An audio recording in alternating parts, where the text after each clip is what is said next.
तो नमस्कार दोस्तों, स्वागत है आपका एक बार फिर से। तो दोस्तों, क्या आपको भी दिन भर सुस्ती और आलस जैसा महसूस होता है?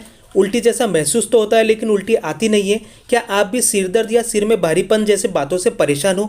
क्या आपको भी बहुत सारा खाना खाने के बावजूद भी वीकनेस या कमजोरी जैसा महसूस होता है? तो दोस्तों, कहीं आप भी तो dullness, laziness, dizziness, nausea, headache और अब्डोमेन पेन जैसी बीमारियों का शिकार तो नहीं है? इन सभी बातों का एक ही कारण है, वो है हेक्सेन, जो कि आपके द्वारा खाए गए रिफाइंड ऑयल में पाया जाता है। ये जो हेक्सेन होता है, यह एक पेट्रोलियम प्रोडक्ट है जो कि हमारे रिफाइंड तेल में डाला जाता है। हेक्सेन इसलिए डाला जाता है ताकि उस बीज से ज्यादा तेल निकाला जा सके। तो वीडियो को अंत तक देखते रहिए। ये एक वीडियो आपको आपके सारे सवालों के जवाब देने वाला है। दोस्तों, धरती पर मनुष्य सबसे मूर्ख प्राणी है। प्रकृति ने हमें कुछ अच्छी चीजें दी थी जिसे खा पी के हम सभी तंदुरुस्त थे, पर पिछले 100 सालों में पता नहीं हमारे दिमाग में क्या आया जो हम हर चीज को रिफाइंड करके खाने लगे। रिफाइंड तेल, रिफाइंड नमक और न जाने क्या क्या। धंधे का जमाना है तो आपको न जाने क्या क्या दिखाया जाता है कि रिफाइंड तेल खाने से आपका दिल जवान रहता है। लेकिन क्या आपको रिफाइंड तेल के पीछे का पूरा सच पता है? अगर नहीं तो आपके लिए यह वीडियो देखना है बहुत ही जरूरी। तो चलिए शुरू करते हैं, लेट्स स्टार्ट। तो दोस्तों, सबसे पहले हम हेक्सेन के दुष्परिणाम के बारे में बात कर लेते हैं। सबसे पहला दुष्परिणाम है आलस आना। अगर आप अच्छा खा पी रहे हैं, एकदम तंदुरुस्त है, मगर फिर भी आपको दिन भर एकदम सुस्ती और आलस जैसा महसूस हो रहा है, तो ये आपके रिफाइंड ऑयल में मिले हेक्सेन के दुष्परिणाम के कारण भी हो सकते हैं। इसके बाद है डिजीनेस, मतलब चक्कर आना। स्वस्थ शरीर होने के बाद भी अगर आपको बार बार चक्कर आ रहे हैं तो ये हेक्सेन के ही दुष्परिणाम हो सकते हैं।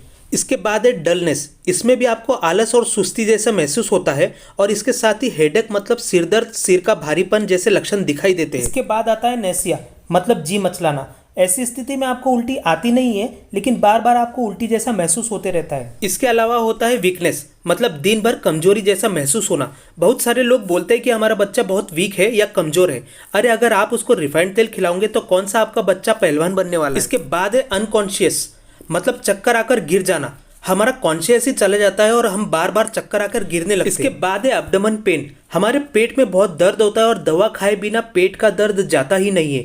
इसका एक कारण हमारे रिफाइंड तेल का हेक्सेन भी हो सकता है। इसके बाद आता है सीरियस एनवायरमेंटल थ्रेट, मतलब ये हेक्सेन आपके शरीर का तो सत्यानाश करता ही है और साथ में आप जिस एनवायरमेंटल में रहते हो उसका भी सत्यानाश करता है। तो दोस्तों, अब मैं आपको रिफाइंड ऑयल को बनाने से लेकर उसमें यूज होने वाले खतरनाक केमिकल की फुल इन्फॉर्मेशन देने वाला हूँ।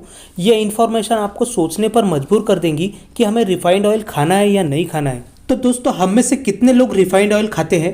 मोस्टली ज़्यादा से ज़्यादा लोग रिफाइंड ऑयल ही खाते हैं। क्यों खाते हैं? क्योंकि टीवी पर हमें दिखाया जाता है कि रिफाइंड ऑयल खाने से हमारा दिल हमेशा जवान रहता है। टीवी पर एक छरहरी काया वाली लड़की आती है और उसका हस्बैंड होता है जो कि अपने बच्चों के साथ खेलता रहता है और थोड़ी देर में खेलते खेलते हाफने लगता है। तो उसकी पत्नी उसकी तरफ देखकर बोलती है कि अब इनका दिल पहले जैसा जवान नहीं रहा, और फिर मार्केट में जाकर एक केमिकल से भरपूर कचरा रिफाइंड ऑयल का डिब्बा उठा ले आती है और फिर उसमें भजिया, पकोड़ा, समोसा न जाने क्या क्या तलती है और फिर अपने हस्बैंड और बच्चों को खिलाती है। और उसके बाद में हस्बैंड फिर से दौड़ने लगता है और फिर उसकी पत्नी उसकी तरफ देखकर बोलती है कि अब इनका दिल पहले जैसा जवान हो गया। फिर उसके बाद किसी रिफाइंड ऑयल के ब्रांड का नाम लेती है और बोलती है, यह रिफाइंड ऑयल आपके दिल को रखे हमेशा जवान। ऐसी टीवी ऐड को देखने के बाद हम भी उसे यूज़ करने लगते हैं और हमें लगता है कि इसको खाने के बाद हम भी एकदम तंदुरुस्त हो जाएंगे। लेकिन दोस्तों, क्या आपको पता है कि आप रिफाइंड ऑयल के नाम पर स्लो पॉइजन खा रहे हो?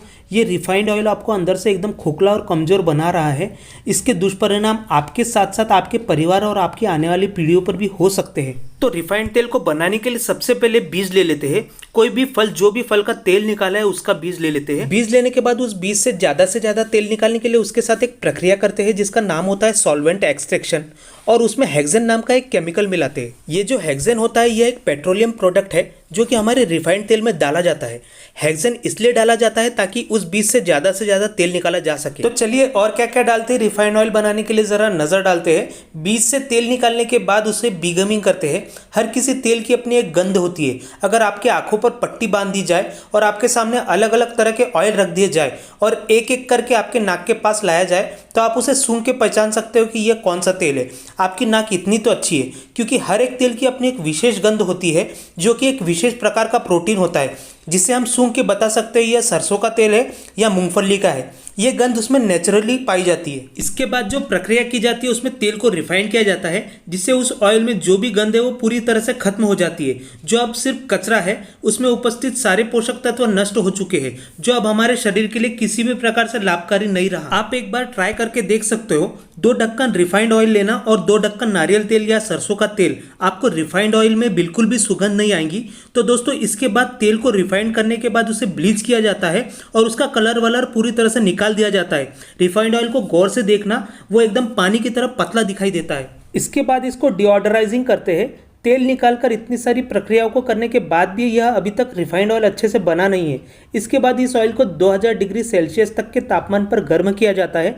जैसा कि घर पर हम तेल में पकौड़ा या समोसे को पकाने के लिए तेल को गर्म करके खौलाते हैं, ठीक उतने ही तापमान पर इस तेल को खौलाया जाता है। इसके बाद तेल को प्रिजर्वेटिव वगैरह करके और अच्छी पैकिंग करके मार्केट में बेचा जाता है। तो दोस्तों इतने केमिकल युक्त ऑयल को खाने से अच्छा है कि हम शुद्ध घानी का तेल यूज़ करें या एटलीस्ट फिल्टर तेल भी खा सकते हैं।